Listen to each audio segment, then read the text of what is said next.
first episode of Sigma Mindset. Let's learn slope in Algebra 1.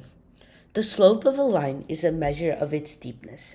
Mathematically, slope is calculated as rise over run, or change in y divided by the change in x.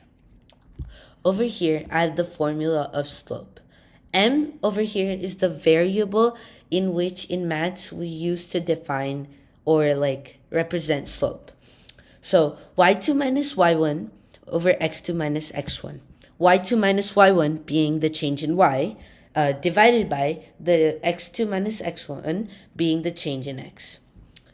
Okay, over here, this is called as set notation. So basically, x comma y in parentheses is basically how you write it in set notation.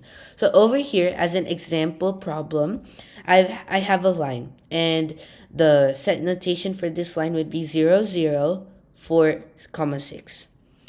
So when I use these notations and plug it into my slope formula, I get 3 over 2. Now, note guys, we don't need to write this as 1.5 or 1.5. We don't need to do that. 3 over 2 is perfectly fine. Now, as a bonus problem or like a concept, I want to tell you guys about what is the formula of a line. The formula of a line is y equals mx plus b. Y is the variable that we use to represent y, m being the slope, x being the x variable, and b being the y-intercept. The y-intercept is basically where the line intersects the y-axis. The y-axis is the vertical line present over here, and the x-axis is the horizontal one.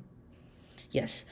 And then when I plug in the slope, it would be y equals 3 over 2 x plus 0. But the plus 0 does not add any thing to our line, thus we don't write it.